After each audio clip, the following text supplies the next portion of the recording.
Hello everyone and welcome to the Week 6 edition of Instant Replay, where I give you my take on the most controversial calls of the weekend. I'm Simon Borg. We start in Kansas City, where it was deja vu all over again for Dom Dwyer. Last week, you remember, he had 2 goals called back against Philly. Well, on Saturday against Real Salt Lake, it happened to him again in the 55th minute. But there's no disputing this one. Assistant Kyle Atkins nails the call. Here's the freeze frame. Dwyer was offside on the pass.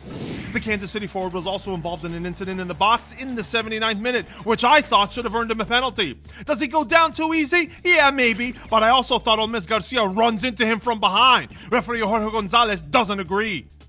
There was another penalty shot for Sporting in the 29th minute. But even if you wanted the foul, and I do think there was a foul, Christian Nemeth was chopped down just outside the box. But the ref says play on. That was Real Salt Lake's Tony Beltran taking a big-time risk on that Nemeth tackle, but he took an even bigger one just before halftime when he goes in, studs up on Roger Espinoza, right around the ankle area. Yep, that was all red card to me, but Gonzalez instead opts for yellow. There were 2 red cards at Avaya Stadium, one issued to each team, on the same play. The incident happened in the 87th minute when both Vancouver's Pedro Morales and San Jose Adam John were given their marching orders. Morales for kicking the ball into John's groin after the whistle, and the Quakes player for kicking out in retaliation. Listen to the play in real time and you'll see Morales kicks the ball a split second after the whistle. Adam John knocked down, there's a foul. There's a kick afterwards as well by Morales. But referee Edvin Jurasevich didn't rush the decision. He spoke to assistant Mike Rodersman and 4th official Daniel Radford, and I think he got it right.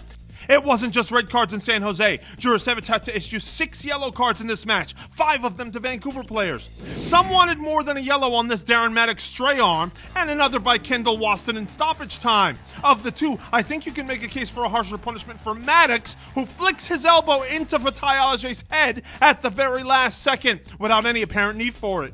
An interesting play took place in the 11th minute. You see San Jose goalkeeper David Bingham handling the ball outside his box, which you obviously can't do if you're a goalkeeper, and yet he was surprised to see a yellow for his cynical play. But I agree with Jurasevich. Some wanted a red for denial of an obvious goal-scoring opportunity. No way. Not from that angle. There was an interesting DOGSO appeal in the Portland-Orlando City match Sunday. Timbers midfielder Diego Chara brings down Orlando's Kevin Molino near midfield, but he would have had a clear path on goal is how the argument goes. Here's what Orlando City coach Adrian Heath thought about it. Last few minutes of the game got pretty wild emotionally. How do you handle that, or how do you address it going into the locker room? Well, it's difficult for players not to get emotional when he's the last man in rugby tackles somebody and it's a yellow card. For some reason, I don't understand the rules anymore, Monica. But to issue a red card for denial of a goal-scoring opportunity, distance matters, and that's just too far away from goal. I say yellow was the right call. But should Chara have seen a second yellow and subsequent red in the 58th minute for this foul on Cristian Higuita? Check out the replay. I say absolutely. Referee Kevin Stott graces him. The other big call in this game was the penalty kick, which sealed the 2-0 result for Orlando. There's no doubt about the call itself. Goalkeeper Adam Qureshi clearly trips up Carlos Rivas. But Qureshi makes up for the foul on the spot kick, coming up with a great save. Except there was encroachment by both Gaston Fernandez and Diego Chara. It's pretty blatant too, so Kevin Stott orders the retake and Kaka puts it home on the second try. Orlando wanted a penalty earlier in this game in the 14th minute for an alleged handball by Jorge Villafaña, but I think the arm is tucked in there. Good no call by Stott. Another good no call from Stott came on the other end in first half stoppage time on this Darlington-Nagby slalom. Nothing going on there. Carry on. Portland players were shouting penalty in the second half, but you can see here that there's no handball committed by Breck Shea. It's actually a nifty header by him from the ground. We slow it down for you so you can appreciate it here. More penalty kick discussion at RFK Stadium. It's the 23rd minute, and this to me looks like a handball by Taylor Kemp in the box because he extends the arm ever so slightly. But the Red Bulls don't get the call from referee Jose Carlos Rivero. There were 2 other penalty shouts, both for DC, but we don't get a good replay on either one, and it's hard to tell. DC's Michael Farfan goes down on this challenge by Matt Miazga in the 18th minute. And then there was a hint of a handball in the box by Sasha Kleshtin in stoppage time. But it's too difficult to call. The referee lets play continue. Credit to assistant Corey Parker, who makes a tough offside call in the 55th minute. But it's the right one. Red Bulls forward Mike Grella was off by the slightest of margins. No goal. Just seconds later, I thought the Red Bulls should have been down to 10 men. Check out this challenge by Chris Duvall on Taylor Kemp. I mean, Duvall's left foot is perpendicular to the player's shin. But Duvall escapes with no card. There was a similar rough tackle by Montreal's Victor Cabrera on the Dynamo's Brad Davis in the 8th minute at BBVA Compass Stadium. But this is the best angle we have, and we don't get a replay. No foul called by referee Fotis Bazakos. Davis teamed up with Alex Lopez on this 66th-minute free kick, and it looks to me like the Dynamo had a case for a handball in the box.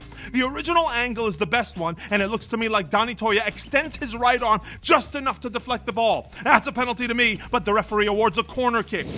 Bazakos ruled that one ball to hand, as did his colleague Armando Villarreal at Toyota Stadium on this play. Colorado's Michael Harrington apparently touches the ball with his arm, but we can barely see it, although Dallas forward Blas Perez feels pretty strongly about it. To PPL Park, where assistant Jeff Mushik had a big call to make in the 28th minute, calling back an NYCFC goal. When we look at the replay, it would appear that the ball does go over the end line before David Villa can poke it to his teammate. The goal doesn't stand. Just before halftime, NYCFC's Ned Grabavoy was hoping to get a call in the box, but that's just a great defensive play by Maurice Adu. And actually, it was Grabavoy getting tangled up in Adu's legs. Good no call by referee Jair Marufo.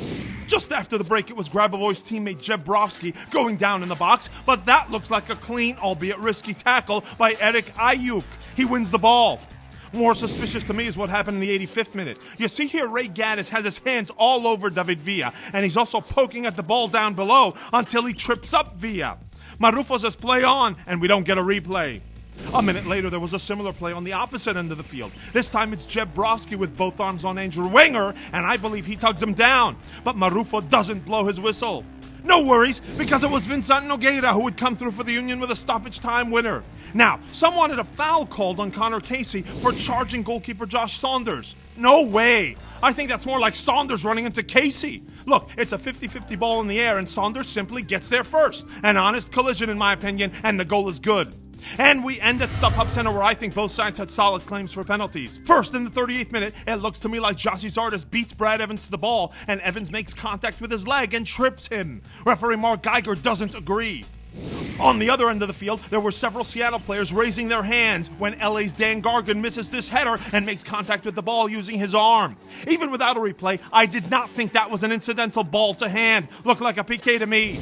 There's also no replay on this alleged Chad Marshall handball shout. It's still real suspicious to me. And you see here the Galaxy's Alan Gordon asking the referee, how's that not a handball?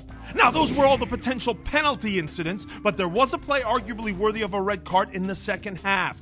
It happens off the ball in the 55th minute. Check out how Omar Gonzalez raises his arm to get a piece of Lamar Nagel. We don't get one, but two replays of this one, and I think the footage speaks for itself. No call from Geiger, who we can see from the wide shot has his eyes on the ball. Don't forget, Geiger's a World Cup ref, and he showed off those credentials on an interesting play in the 87th minute. Seattle's Chad Barrett looked like he was in an offside position when this ball rolls his way. So assistant Sean Hurd raises his flag, but Geiger allows play to continue because he correctly sees that it was LA's Robbie Rogers who kicks the ball backward toward Barrett, and not a Seattle teammate. That nullifies the offside, and that's a really tough call to make. And before we head out, a big thank you to everyone out there who tweets at us with plays to review on Instant Replay. Let's make it easy moving forward. Use hashtag Instant Replay, and we'll make sure to check them all out. That's all we have for now. For our editor, Abner Aceves, I'm Simon Borg. See you next time!